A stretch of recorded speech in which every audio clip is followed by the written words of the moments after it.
De inmediato, pues damos paso a la doctora Santa Cabrera, encargada de evaluación del IDICE, con una presentación general sobre PISA 2022 en República Dominicana y las pruebas adaptativas por computador. Adelante, doctora Santa. Muchísimas gracias, mi querido Julián, y a todos los participantes, a todos los docentes, a toda la comunidad educativa que está en este momento conectado, a quienes nos siguen en YouTube, a quienes nos siguen desde Steam, desde cualquier rinconcito de la República Dominicana.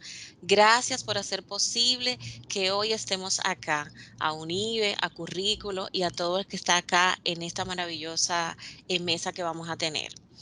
Cuando nosotros pensamos en PISA, siempre pensamos en resultados, siempre pensamos en lo difícil que nos va, siempre estamos atentos de por qué nuestros estudiantes siempre tienen los puntajes que no son los más halagüeños para nosotros que somos docentes. ¿Qué pasa? Hay múltiples factores que también debemos pensar antes de ver resultados y de ver cómo estos factores inciden en que nuestros alumnos, en que nuestros docentes trabajen de forma conjunta para la mejora de la calidad educativa. Y explicar un poquito también de lo que es el marco referencial de PISA 2022 para este ciclo enfocado en matemática. Yo les voy a compartir una pequeña presentación a modo de ilustrar, porque esto va a ser una mesa de diálogo muy afable, en donde todos podemos hacer un punto de reflexión en cada uno de los componentes que trae este marco referencial para el ciclo 2022. Permítanme compartir la pantalla para poder entonces pasar a reflexionar algunos puntos interesantes de PISA 2022.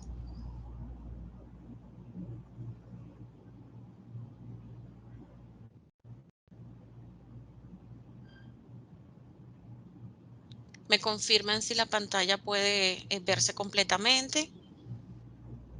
Sí, se ve. Se ve, Perfecto.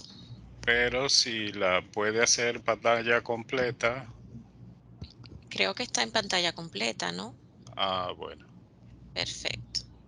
Bien, entonces, pensemos un poquito sobre cuáles son los dominios que se trabajan en PISA 2022. PISA tiene tres grandes dominios, como ya todos lo saben, que son lectura, ciencia y matemática, un componente innovador que cambia cada vez que el ciclo cambia. Obviamente, es bueno decir que para este ciclo, que es el 2022, el componente innovador es pensamiento creativo. En el ciclo pasado, que fue 2018, el componente innovador era ciudadanía global.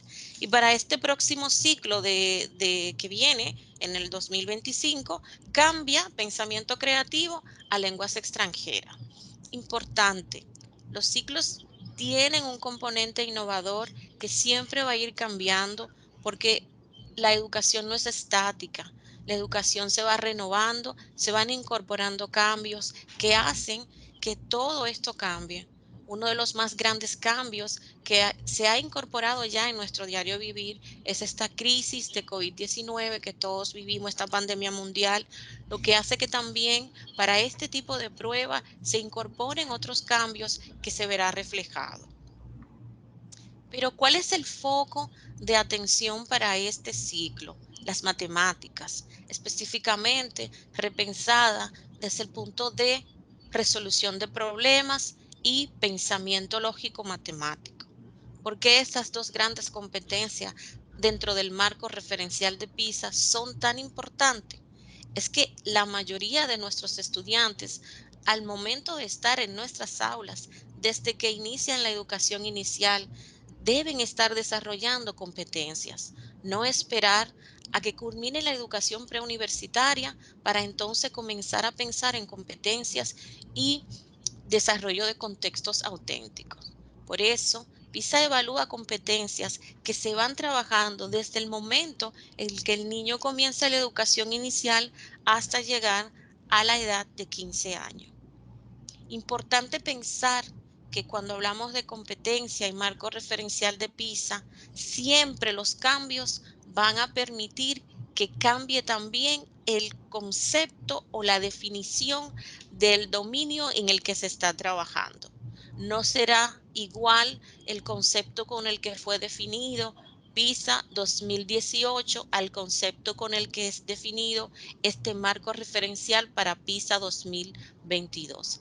Y es que para PISA 2022, la capacidad de un individuo de razonar matemáticamente, de poder formular ideas, de poder interpretar situaciones y resolver problemas de la vida cotidiana es importante.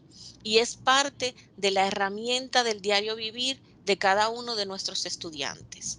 Por eso, esta competencia hace mucho énfasis en tres elementos muy importantes. ¿Que cuáles son estos elementos? Muchos se preguntarán. La vida de un estudiante debe ir específicamente desde que inicia visualizándose qué pasará con este estudiante cuando termine la educación preuniversitaria. ¿Cuáles van a ser los grandes retos que este estudiante va a estar enfrentando cuando termine esta, eh, estos estudios de preuniversitario de la educación básica, la educación de bachillerato? Por eso, en el marco referencial, la resolución de problemas, el razonamiento lógico y los contextos auténticos hacen presencia desde el inicio del marco referencial de PISA hasta las conclusiones finales y las recomendaciones. Porque al final el razonamiento matemático se concibe como una forma particular de razonar y de ver cómo se puede estar situando en contextos reales cada una de las competencias que nuestros estudiantes pueden ir desarrollando. El concepto de competencia dentro de este marco se basa en tres elementos fundamentales, y es que pone muy de manifiesto los procesos cognitivos, los contenidos y los contextos. Aunque PISA no es una evaluación curricular, tiene contenidos, tiene procesos cognitivos. ¿Y qué es un proceso cognitivo? Un proceso cognitivo te va a permitir hacer un análisis más profundo, discernir dentro de todo un lapso de tiempo en donde tú estás trabajando o analizando cualquier competencia que se está desarrollando en cualquier clase normal. Por eso estos tres puntos fundamentales, el concepto de competencia basada en el marco referencial de PISA, los toca de forma prioritaria. También los toca porque cuando hablamos de las competencias en matemáticas, debemos pensar en la tipología de ítem que va a estar situada este estudiante al momento de estar enfrentado a lo que son las matemáticas en la vida diaria. Entonces, ¿qué hace PISA? PISA te dice, mira, te voy a hacer el foco de atención en matemática, pero es bueno que tú sepas que este foco de atención va a tener diferentes niveles de ítem y estos ítems van a ir de diferentes niveles de dificultad. Van a tener ítems que van a ser de dificultad muy alta, van a tener ítems que va a tener una dificultad media o baja. Es ahí en donde se pone de plano estos tres puntos que mencioné: el razonamiento lógico matemático y la resolución de problemas en contextos reales. Hablaba hace un tiempito con algunos colegas que son profesores al igual que yo y contemplábamos el hecho de que cómo se enseñan estas matemáticas, cómo se enseñan estas competencias desde las escuelas. Muchos me decían, lo que pasa es que tiene mucho que ver con los ejemplos, pero obviamente los que están conmigo en esta mesa de diálogo serán quienes llevarán esa parte en detalle. Pero traigo esto a colación porque uno de los más interesantes puntos que maneja PISA dentro de la competencia de resolución de problemas en su marco referencial es tratar de que las situaciones sean de la vida cotidiana, de que los ejemplos al momento de hacerlo se basen en situaciones de la vida cotidiana como todos nosotros. Y entonces vemos cómo se puede visualizar en este marco referencial un mapa mental que te permite visualizarte con un gran esquema, en donde un estudiante de lo que es este marco tiene diferentes puntos interesantes en lo que se puede visualizar. Cómo el estudiante de hoy en día debe pensar en cómo se interpreta una problemática, debe organizar en un aprendizaje sistemático, debe estar ubicado en cómo se comunica al momento de que se tiene esta competencia desarrollada de resolución de problemas, cómo se comprende, cómo se desarrolla y cómo se expresa. Por eso, este marco elabora grandes competencias que la sitúa y la permite visualizar en cada uno de sus acápites que está contemplado. Es bueno que sepan que desde el IDEICE nosotros tenemos ya visualizado y va a estar después de esta presentación publicado en todas las plataformas el marco referencial de PISA para que todo el que esté conectado pueda tomarlo en detalle y visualizarlo y tomar notas y ir más profundo en cada una de las partes que estamos hablando en este día. También importante saber cómo desde la competencia que focaliza PISA se utilizan expresiones simbólicas, cómo se entiende el lenguaje en cuanto a la simbología, etcétera, etcétera. Pero algo interesante que también toca el marco referencial de PISA tiene que ver con la argumentación. Al momento de que nuestros estudiantes se ven trabajando con esta competencia, cómo utilizan la argumentación, cómo analizan, cómo pueden integrar o justificar una problemática, validar algunos datos y cómo éstas se pueden presentar en la vida cotidiana. Por eso, existe una relación macro entre lo que es el razonamiento matemático y el ciclo de resolución de problemas dentro del marco referencial de PISA, poniendo en contexto lo que son las habilidades del siglo 2021, del siglo XXI. ¿Por qué? Porque es que estas habilidades son las que van a permear el estudiante en estos contextos auténticos que les he mencionado. Pero pensemos un poquito cuáles son esas habilidades que PISA plantea para este siglo. ¿Cuáles son las habilidades que se priorizan? Y es que tenemos que ver cómo el pensamiento creativo, la creatividad como tal, la investigación, la autoiniciativa, el uso de la información, el pensamiento sistémico, la comunicación y la reflexión forman parte de lo que es un individuo del siglo XXI. Quiero focalizarme específicamente en el punto de la comunicación y cómo incide la creatividad, el uso de la información en la comunicación de hoy en día. Cuando hablamos de matemática, muchas veces solamente visualizamos los símbolos o simplemente visualizamos datos. Tenemos que pensar también que esto es más que simplemente datos. Hay un razonamiento que se debe hacer y ponerse de pleno en lo que son los contextos auténticos que maneja PISA. ¿Por qué los contextos auténticos dentro de PISA son tan importantes? Es simple. Es que nuestros estudiantes, cuando terminan la educación preuniversitaria, no todos a los 15 años van a terminar la educación preuniversitaria. Sin embargo, un estudiante de 15 años perfectamente debe entender lo que son contextos reales de la vida cotidiana. ¿Por qué? Porque PISA te toca contexto social, porque el estudiante es sociable, no solamente dentro del aula, fuera del aula, en sus espacios de ocio, con sus amigos. Ese contexto social hace que estas dos grandes competencias se puedan desarrollar y se puedan evidenciar cuando tenemos muy claro de lo que estamos trabajando en este tipo de contexto. También está el contexto personal, que son llamados contextos auténticos, que lo maneja el marco referencial, el contexto ocupacional, el contexto científico. Porque estos dos contextos son tomados como punto de referencia para el ciclo 2022 en el marco referencial de PISA. Es que En muchos países, ustedes saben que participan en esta prueba más de 80 países.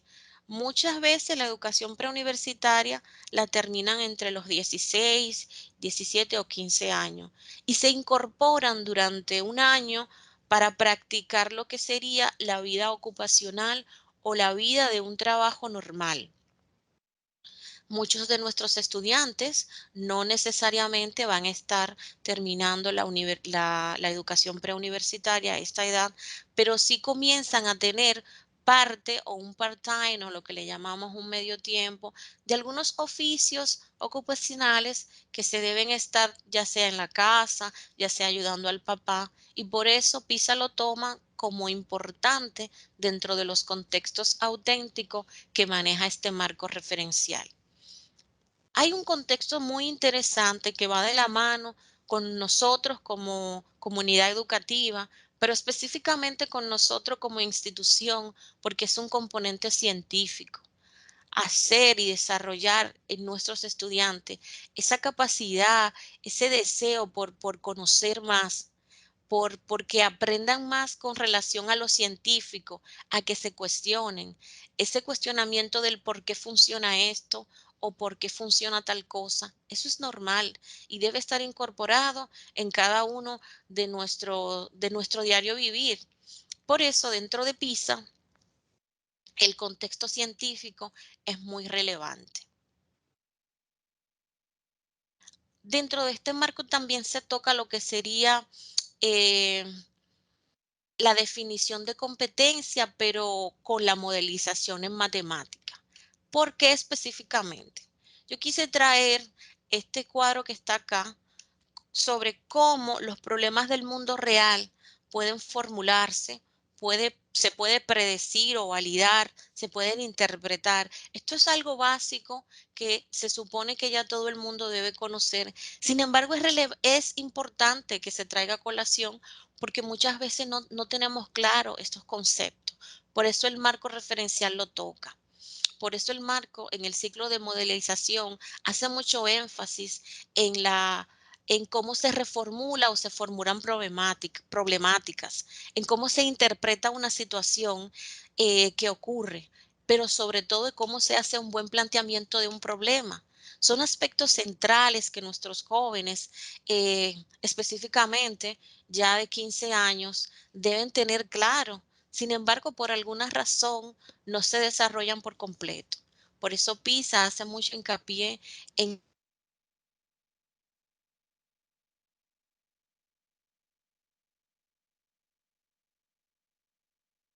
oren al diario vivir de la escuela.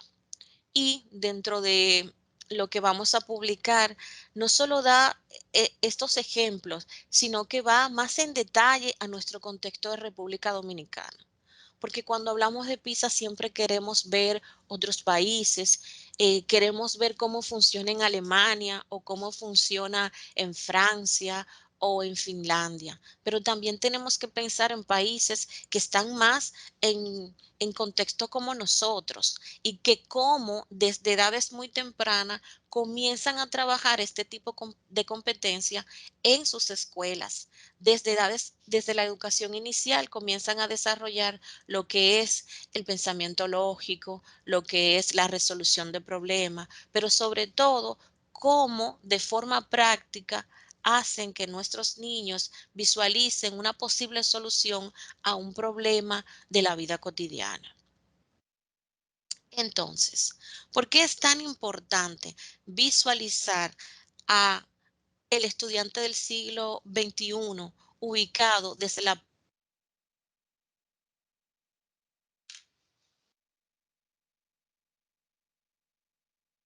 nos hace cada vez mejor porque estamos pensando en cómo mejorar cada una de las problemáticas que podemos tener y no está mal evaluarnos, no está mal, sino más bien verlo como una especie de foda, cómo se pueden visualizar nuestras debilidades, cómo se puede potencializar cada una de estas debilidades para que así se pueda llegar a lo que todos y cada uno de los que están en esta mesa queremos, que es la calidad educativa. Entonces, estos 6 elementos fundamentales forman parte de lo que es el, el estudiante del siglo XXI, en donde tiene que comunicar, el reconocimiento por desempeño al momento de hacer algo importante dentro de tu salón de clase. Ese reconocimiento no solo por los que están ahí, por sus estudiantes, sino también por todo el equipo que trabaja en cada uno de estos espacios educativos. PISA trae algo muy interesante para este ciclo. Inició específicamente en el ciclo 2018, que es el sistema CAP. Este sistema CAT, nosotros tenemos una publicación que ya cuando se termine todo este debate, ustedes con gusto pueden consultarla en nuestra plataforma de cómo funciona el sistema CAT en la prueba PISA.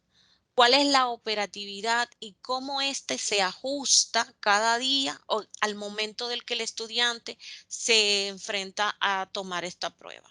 Es que la prueba adaptativa, que es el sistema CAT, sus siglas significa prueba adaptativa o prueba personalizada de tipo test soportado en todo lo que es un sistema computacional, le permite al alumno desde su nivel más complejo a su nivel más simple irse ajustando en esta prueba.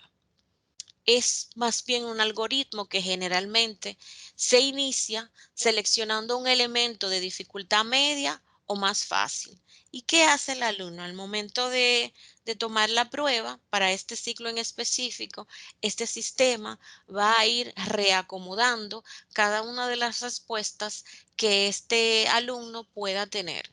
Y cada uno de los ítems que va a estar reacomodándose significa que va a estar, dependiendo el nivel de complejidad que pueda dar su respuesta, el algoritmo va a ir cambiando.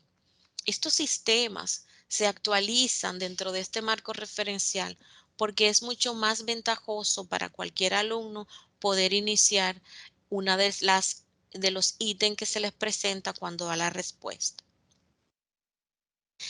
Importante saber que cuando el alumno toma la prueba, no toma 3 pruebas, sino que toma una sola en donde va a tener ítems de 3 dominios. Estos 3 dominios que maneja PISA, ya ustedes lo conocen, que son ciencia, lectura y matemática. Obviamente, si el foco de atención es matemática, pues los ítems irán orientados en una mayor proporción al foco de atención. Esta prueba dura 2 horas. No es solo 2 horas que va a estar el alumno enfrentado a una prueba, sino que el mismo sistema te da unos minutos de descanso, te permite ubicarte para que la prueba que tiene 2 componentes cognitivos se pueda desarrollar. En PISA no hay preguntas malas o preguntas buenas. PISA no evalúa ni siquiera ortografía. Lo que hace es que te evalúa cómo un niño puede responder a una problemática dentro de un contexto auténtico, dentro de la vida cotidiana. Entonces, cuando hablamos en PISA, la gente siempre dice, mira, viene la prueba, ¿qué va a pasar con nosotros? ¿Será que vamos a tener los peores resultados? Pero tenemos que analizar que PISA mide todo un sistema. PISA no solamente te va a medir, no te va a medir curricularmente, ni siquiera va a tener un sistema de consecuencia al momento de tomar la prueba como tal, sino que te sitúa dentro de cómo va tu país o cómo va tu sistema dentro de un ranking. Y es importante saberlo y fomentar esa cultura de evaluación. Es importante saber que la prueba como tal tiene 2 horas, que tiene 2 partes cognitivas y que también te va a permitir tener unos espacios de descanso para que nuestros alumnos puedan oxigenarse un poco y seguir trabajando dentro de esta prueba como tal. Pero ¿qué pasa con nuestros alumnos? Que siempre tenemos la mayoría de los resultados que tenemos no son tan satisfactorios. Es importante explicar en esta mesa de diálogo que haciendo un análisis con la base de datos del 2018, se tomamos desde que se inició todo este proceso de hacia PISA 2022, cuáles son o cuáles factores son los que están incidiendo en los bajos desempeños. Visualizamos un muy bajo rendimiento no solo en ítems que tienen que ver específicamente con resolución de problemas, sino también en ítems que simplemente se dejan vacíos. Y la gran cuestionante que se hacía el equipo de evaluación era, ¿por qué siempre se dejan vacíos? Hay muchos factores. En principio habíamos pensado, bueno, puede ser que nuestros estudiantes no tienen el dominio completo de la computadora, puede ser que nuestros estudiantes simplemente se bloquean, pero también pensamos en que no existe una cultura de evaluación. Pero ¿qué pasa? También nuestros estudiantes, cuando piensan en evaluación, piensan en un sistema de consecuencia, porque estamos acostumbrados a evaluarnos con un sistema de consecuencia. En el caso de PISA, que no tiene un sistema de consecuencia, sino que más bien te dice por dónde anda tu sistema de educativo, por dónde anda tu país, sí te permite visualizarte desde una perspectiva diferente. Haciendo el análisis, pudimos visualizar que la mayoría de nuestros alumnos dejan los ítems vacíos, que la mayoría de nuestros alumnos al momento de tomar la prueba simplemente no pueden responder. Múltiples factores. Sin embargo, debemos pensar que la prueba dentro de este sistema CAT permite que el alumno se acomode a un nivel de respuesta desde la más fácil hasta la más menos fácil, desde la más compleja hasta la más simple. Entonces, se monta todo un diseño matricial dentro de esta prueba en donde se verá eh, una cantidad de preguntas de aproximadamente no, una cantidad de preguntas que recurrentemente van a ir cambiando de acuerdo a cómo el alumno vaya a ir pasando de un ítem a otro ítem.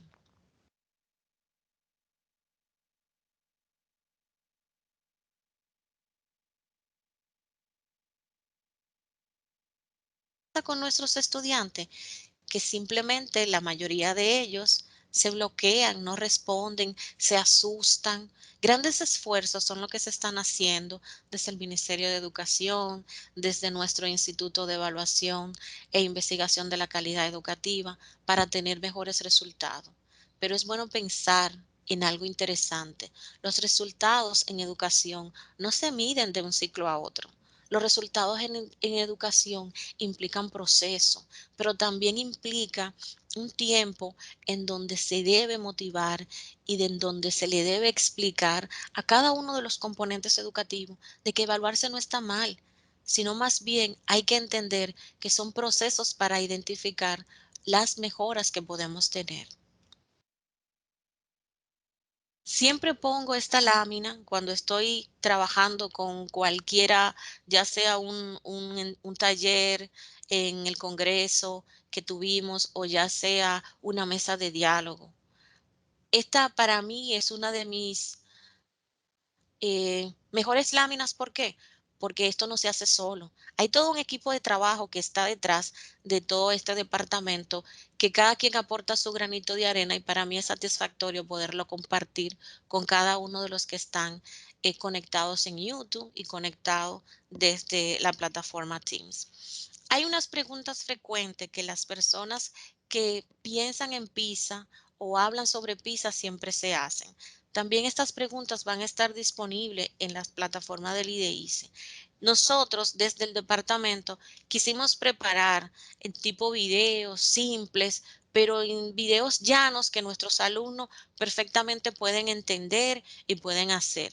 Creamos un ciclo de 10 videitos cortos sobre PISA. Yo no se los voy a compartir todo porque el tiempo tengo que respetarlo y sé que tengo grandes colegas que van a ir interactuando conmigo después de este compartir del ciclo referencial de PISA. Les voy a dejar 2 o 3. Cada uno de estos videitos lo que dura es 1 minuto, pero en palabras simples te explica cómo funciona o qué es PISA o simplemente quiénes son los que trabajan PISA o aplican PISA. A mí sí me gustaría, dentro de estas preguntas, que ustedes se tomen el tiempo de escuchar estos videitos que son 3 y así poder cerrar de forma satisfactoria mi parte. Se los dejo.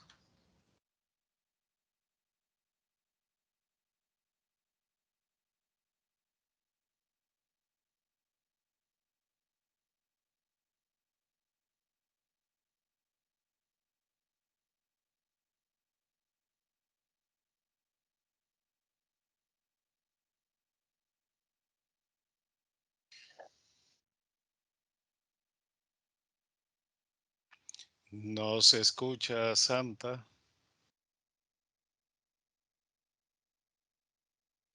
Bueno, me están apuntando que no se escucha por completo el video. Eh, es probable que hayan algunas, eh, hayan algunas de algunas problemáticas técnicas, pero como este es tan relajado, ustedes saben que este tipo de cosas simplemente pueden pasar. Mientras hacen los ajustes del lugar, yo les cuento un poquito qué es lo que tienen estos videos. Son videos cortitos en donde, por ejemplo, un alumno puede preguntar qué es PISA y se le contesta de forma simple y rápida. Cómo se aplica, dónde se aplica, etcétera, etcétera.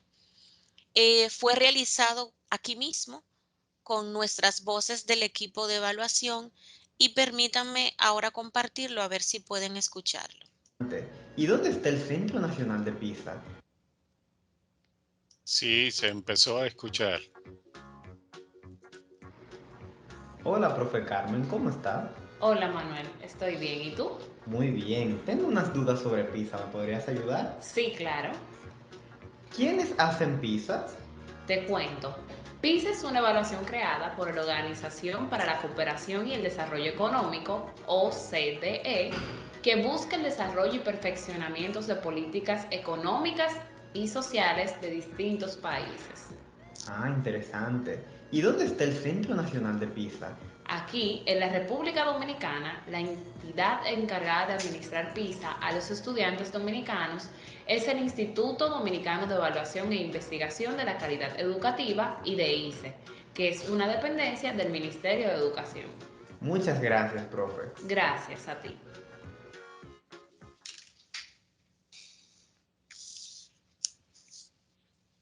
Bien, Hey, ¿tú sabes qué es Pisa?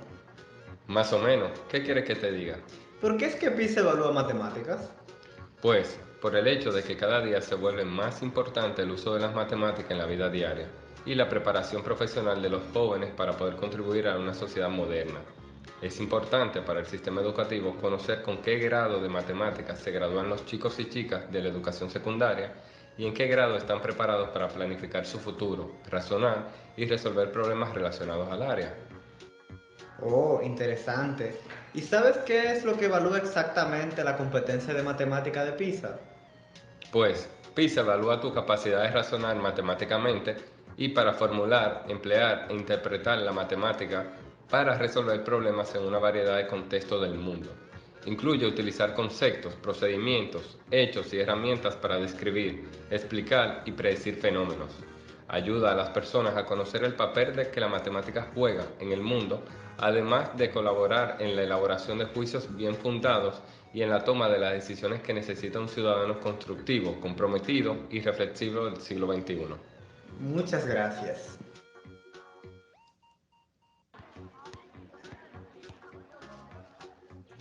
Hey, hola Alfonsina, ¿cómo estás? Hola Fabi, estoy bien. ¿Y tú? Muy bien. Qué bueno. Mira, quería hacerte dos preguntitas. Sí, claro. ¿Cómo puedo ayudarte?